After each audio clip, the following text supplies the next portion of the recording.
Ethics में शब्दावलियों का सबसे महत्वपूर्ण योगदान है। और आप सभी में से जितने बच्चे मेरे से इथिक्स पढ़े हुए हैं, आपको पता है मैंने पहले शुरुआत में ही 100 से 150 शब्दावलियां आपको बताई थी।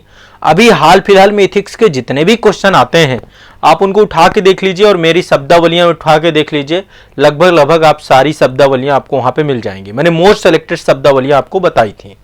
अब यहाँ पे कुछ शब्दावलियां जो ज्यादा पूछी जाती है, मतलब जो बहुत हाईलाइटेड होती हैं, उन शब्दावलियों को यहां पर मैं आपके साथ एक लिस्टिंग करवाऊंगा। ठीक है, मतलब जो है कुछ कुछ शब्दावलियां हम यहां पर लेंगे और फिर एक क्वेश्चन आपको लास्ट में दूंगा जिसको आप लोग लिखेंगे। ठीक है, तो देखिए एक शब्दावली है इथिक्स में सहिष्णुता। आप जानते हैं इथिक्स का सीधा संबंध आप सभी से है। नीति शास्त्र बताता है कि नैतिकता के क्या आयाम होने चाहिए, और नैतिकता वो होती है जो आप व्यवहार में करते हैं। जो आपका व्यवहारिक पक्ष है वो नैतिकता है और जो सैद्धांतिक पक्ष है वो नीति शास्त्र है। ठीक है, अब यहां पे एक शब्द है सहिष्णुता। सहिष्णुता एक भाव है ना, जो आपके अंदर होगा और वो बाद में एक्शन में तब्दील होगा, है ना। एक मूल्य भी हो सकता है, एक वैल्यू भी हो सकता है, एक भाव भी हो सकता है, और वो बाद में एक्शन में भी आपके दिखता है। तो देखिए बहुत सिंपल सा है। आप हमेशा मीडिया में देखते रहते हैं, टॉलरेंस को लेकर चर्चा होती रहती है कि टॉलरेंस क्या है, सहिष्णुता क्या है। तो सहिष्णुता का मतलब सिर्फ सीधा सा यह है कि यदि कोई भी विचार आपसे मेल नहीं खा रहा, यदि कोई भी मत आपसे मेल नहीं खा रहा, यदि कोई भी बात आपको पसंद नहीं है, उसके बावजूद भी आप उसका आदर और सम्मान करें। आपसे भिन्न विचारों का भी यदि आप अपना आदर और सम्मान करते हैं, इसी भाव को सहिष्णुता कहते हैं। यह भाव सह अस्तित्व का है। देखिए समाज में कभी भी एक ही विचारधारा के लोग नहीं हो सकते। एक समाज में भिन्न भिन्न विचारधारा के लोग रहते हैं, भिन्न भिन्न धर्मों के लोग रहते हैं, भिन्न भिन्न मतों के लोग रहते हैं, है ना। तो भिन्न विचार, भिन्न मत, भिन्न धर्म, भिन्न व्यवहार, भिन्न खानपान, भिन्न वेशभूषा, हमारे देश में ही विविधता है। तो समाज में विविधता होना समाज की एक खूबसूरती भी होती है ना। तो जब भिन्न मत के लोग एक दूसरे के मतों को स्वीकारें, एक दूसरे के मतों का सम्मान करें, रेस्पेक्ट करें, यही सहिष्णुता कहलाती है। यह निगेटिव अर्थों में नहीं है। यह कोई ऐसा नहीं कि आप किसी के दबाव के कारण कर रहे हैं। आप उतना जितना अपने विचार को आप मजबूत मानते हैं, जितना आप अपने धर्म को मजबूत मानते हैं, वैसे ही आप किसी और के धर्म को मजबूत माने। यह सहिष्णुता के भाव में निहित है। तो सहिष्णुता का भाव क्या कराता है? आदर और सम्मान की स्थिति प्रकट कराता है। समाज में संवाद की स्थिति बनी रहती है, समाज में समरसता, समाज में सामंजस्य, समाज में बेहतर स्थिति प्रकट कराने का काम होता है सहिष्णुता का। समझ रहे हैं सहिष्णुता क्या है? तो सहिष्णुता एक तरीके से दूसरे शब्दों में ये एक नकारात्मक अर्थों वाली सहन शक्ति नहीं है कि आपके ऊपर कोई जुल्म ढा रहा है और आप जो है उसको सह रहे हैं, नहीं है। आप भिन्न विचारों का आदर और सम्मान कर रहे हैं, और यह आदर और सम्मान कोई दबाव और तनाव पूर्वक नहीं आपसे कराया जा रहा। आपके अंदर ऐसा भाव है कि जितना विचार आप अपने, जितना सम्मान आप अपने विचारों का करते हैं, अपने धर्म का करते हैं, वही सम्मान आप दूसरे के धर्म का करेंगे, दूसरे के व्यवहार का करेंगे, दूसरे के विचार का करेंगे, दूसरे के मत का करेंगे। जो आदर आप दूसरे का करते हैं, दूसरे वैसा ही आप अपना करेंगे। तो समाज में संवाद की स्थिति बनी रहती है, समाज में समरसता की स्थिति बनी रहती है, समाज में एक जिम्मेदारी की स्थिति बनी रहती है, समाज में एक सह अस्तित्व की स्थिति बनी रहती है। जब ये सभी स्थितियां बनी रहती हैं तो यही आपका क्या कहलाता है? सहिष्णुता। तो सहिष्णुता का मतलब क्या है? अपने विचार, मत, धर्म एवं व्यवहार से भिन्न अन्य विचार, अन्य मत, अन्य धर्म एवं व्यवहार के प्रति सह अस्तित्व का भाव रखना, उसके प्रति आदर का भाव रखना, उसके प्रति सम्मान का भाव रखना। याद कर लीजिए, दिमाग में बैठा लीजिए, ये आपके एग्जाम के लिए भी जरूरी है और आपके जीवन के लिए भी जरूरी है।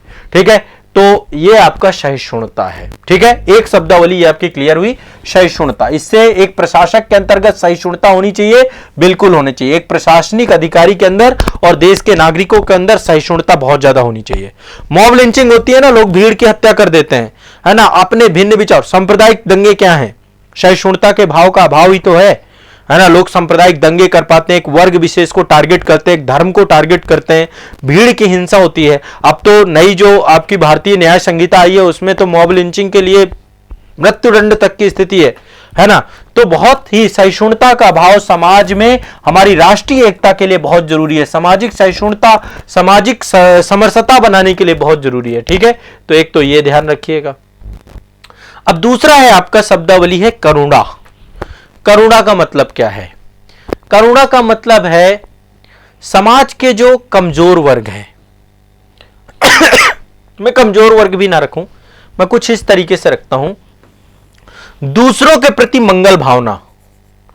करुणा कुछ इस तरीके से देखिए, दूसरों के प्रति मंगल भावना। बहुत कम लोगों में करुणा होती है, आप भी चेक करिएगा आप में है कि नहीं है। दूसरों के प्रति मंगल भावना। अब ये दूसरे कोई भी हो सकते हैं, एक जीव भी हो सकता है, एक मानव भी हो सकता है, प्राणी मात्र कोई भी प्राणी है, पेड़ पौधे भी हो सकते हैं, उनके प्रति भी आपकी करुणा हो सकती है। महात्मा बुद्ध ने तो एक जो उनके भाई देवदत्त और महात्मा बुद्ध की कहानी आती है ना, सिद्धार्थ और देवदत्त की, को एक पंछी को मार देता है। फिर इसमें एक कहानी का जो मर्म निकल के आता है कि मारने वाले से बचाने वाला बड़ा होता है। तो प्राणी मात्र के लिए मंगल भावना का भाव करुणा कहलाती है ना। दुखी और कमजोर व्यक्तियों के प्रति मन में जो भाव पैदा होता है, जो उनके स्थिति को समझने के लिए आपका मदद करता है। कई बार आप समाज में कोई ऐसा है कि जो बहुत मतलब गरीब व्यक्ति है ना, अस्वस्थ व्यक्ति है, कोई बहुत दिनों से भूखा है, कोई भी स्थिति में है, जब आप उसे देखते हैं, कोई कूड़ा बीन रहा है, कोई समाज में किसी भी निम्न स्थिति में जीवन जी रहा है, तो जब कभी आप उसे देखते हैं तो आप उसकी स्थिति से अपने आप को रिलेट कर देते हैं। ये रिलेशन का काम करुणा कहलाती है। यदि आपके अंदर करुणा नहीं होगी, आप कभी भी उसको, ये एक समानुभूतिक मूलक चिंता पैदा करती है, यानी जैसा उसका जीवन चल रहा है उसी जीवन को आप महसूस करने का भाव करुणा के माध्यम से आता है। ये एक एम्पैथिक कंसर्न डेवलप करती है आपके अंदर कि आप उसके दुखों को दूर कर पाएं। और एक प्रशासनिक अधिकारी में करुणा का भाव होना बहुत जरूरी है। सहिष्णुता के साथ साथ करुणा भी होनी जरूरी है ना। दुखियों और जरूरतमंदों की मदद करना, इसका भाव होना चाहिए। देखो, दो तरीके का प्रशासनिक अधिकारी होते हैं। एक प्रकार के प्रशासनिक अधिकारी जो होते हैं वो नियम कानूनों के साथ साथ उनमें करुणा का भाव भी होता है, दया का भाव भी होता है। जब भी कोई भी कार्य करते हैं तो वो इन भावों को प्राथमिकता देते हैं। ठीक है, और इसको बोलते हैं लोकतंत्रीय प्रशासकीय वर्ग। जो लोकतांत्रिक होता है, जो लोगों की भावनाओं को ध्यान में रखता है, डेमोक्रेटिक ब्यूरोक्रेसी, ऐसी ब्यूरोक्रेटिक सिस्टम जो समाज के लोगों को ध्यान में रखे, प्राथमिकता में रखे, करुणा का भाव हो उनमें, कंपेशन का भाव होना चाहिए। ठीक है, तो वो आपका क्या है? दूसरा है, दूसरा वर्ग क्या है आपका? दूसरा वर्ग क्या है? दूसरा वर्ग ऐसा है जो केवल नियम और कानूनों को प्राथमिकता में रखता है। यह अधिकारी तंत्रीय ब्यूरोक्रेसी है, जो केवल अधिकारी के गुण होते हैं, जो ऑफिसर्स लाइक, मतलब कि केवल नियम कानून ही सर्वोपरि है। तो कई दोनों ही जरूरी हैं। जैसे आप देखिए, कोई भी न्यायाधीश है, हमारे देश में पूरा न्यायिक सिस्टम है, तो न्यायपालिका का काम क्या है? न्यायपालिका का काम है कि कोई भी ऐसा व्यक्ति जो निर्दोष है, कभी उसको दंड ना मिल जाए, है ना। इसलिए न्यायपालिका में जब भी कोई भी घटना घटती है, प्रॉपर साक्ष्य और एविडेंस प्रक्रियाएं लंबी चलती हैं, है ना। और वहां पे न्यायाधीश जो बैठते हैं वो करुणा और दया के भाव से यदि जुड़ जाएंगे तो आपको पता है कि फिर हो सकता है निर्णय भी गलत हो जाए। समझ रहे हैं? तो साक्ष्यों के आधार पे, एविडेंस के आधार पे, जिरह के आधार पे, विभिन्न आधारों पे निर्णय होते हैं। तो करुणा का भाव अधिकारियों में होना बहुत जरूरी है, समाज के लोगों में होना बहुत जरूरी है। करुणा का भाव वो स्थिति है जो किसी व्यक्ति के अंदर की दर्द को आपको महसूस कराता है, उसे दूर करने के लिए प्रोत्साहित करता है। यानी करुणा में दुखियों और जरूरतमंदों की मदद और सेवा का भाव निहित होता है, यही करुणा है। तो करुणा को भी आपको परिभाषित करना आना चाहिए। ठीक है, सभी के लिए मंगल कामना, दूसरे के प्रति मंगल कामना, जो भी प्राणी मात्र हैं, इसको भी हम रख सकते हैं। ठीक है, इसके बाद एक भाव आपका आता है, हाँ करुणा हो गया, एक ये बहुत इंपॉर्टेंट शब्दावली है आपकी, वस्तुनिष्ठता ऑब्जेक्टिविटी। एक प्रशासनिक अधिकारी में सबसे ज्यादा यदि किसी की जरूरत है वो है ऑब्जेक्टिविटी की, वस्तुनिष्ठता की। किसी भी कार्य को करने से पहले आपको उसकी सही जानकारी होनी चाहिए। वस्तुनिष्ठता क्या करता है? तथ्यात्मक जानकारी पे बल प्रदान करता है ना। कोई भी लोक सेवक अपने कार्य को, अपने निर्णय को मनमाने तरीके से नहीं ले सकता है।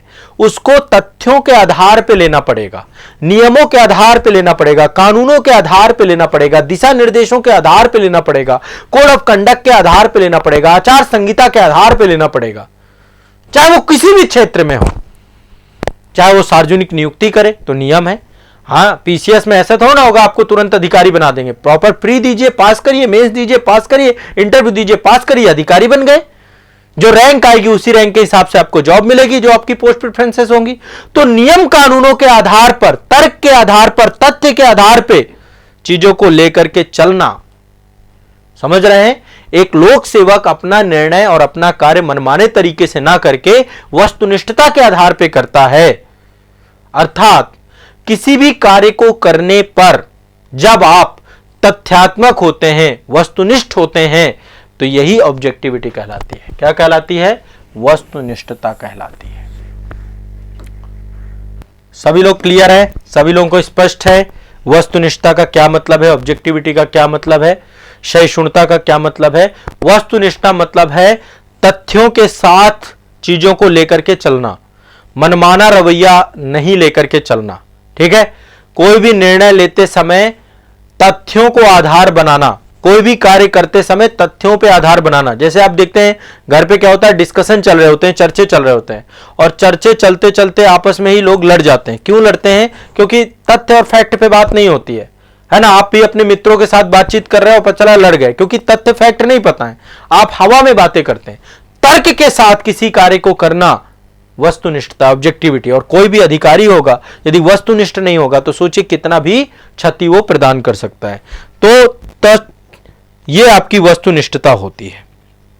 ठीक है? सभी को स्पष्ट है? कोई दिक्कत नहीं है? सभी को क्लियर है? ठीक है? अब एक क्वेश्चन यहां पे मैं आप लोगों को दे रहा हूं। देखिए, एक क्वेश्चन है, जिस क्वेश्चन को आप लोग करेंगे ये है, निम्नलिखित को परिभाषित कीजिए। सहिष्णुता को, करुणा को, वस्तुनिष्ठता को कर देंगे क्या? और ये सारे पूछे जाने वाले हैं, ये आप मान के चलिए एग्जाम हॉल पे आपको देखने को मिलेंगे। सहिष्णुता को परिभाषित करिए, करुणा को परिभाषित करिए, वस्तुनिष्ठता को परिभाषित करिए। कर लेंगे क्या परिभाषित? हाँ, शब्दावली है तो अभी इसको परिभाषित करना इतना कठिन नहीं है, मैंने आपको समझा दिया है। और कोशिश करेगा इसमें कुछ उदाहरण दे पाए आप। ठीक है? थोड़ा एग्जाम्पल के साथ जब आप चीजों को करते हैं तो ज्यादा अच्छा रहता है। ठीक है? उदाहरण सोचिएगा, थॉट प्रोसेस में बैठ के जब सोचेंगे ना, इथिक्स में जितना आप सोचोगे थोड़ा सा सोच करके एग्जाम्पल्स निकालिएगा। ठीक है? प्रशासन से निकाल सकते हैं, आम जनजीवन से निकाल सकते हैं। ठीक, चलिए अभी शब्दावली आगे आने वाले सेशन पे भी खूब सारी करवाऊंगा। ठीक है?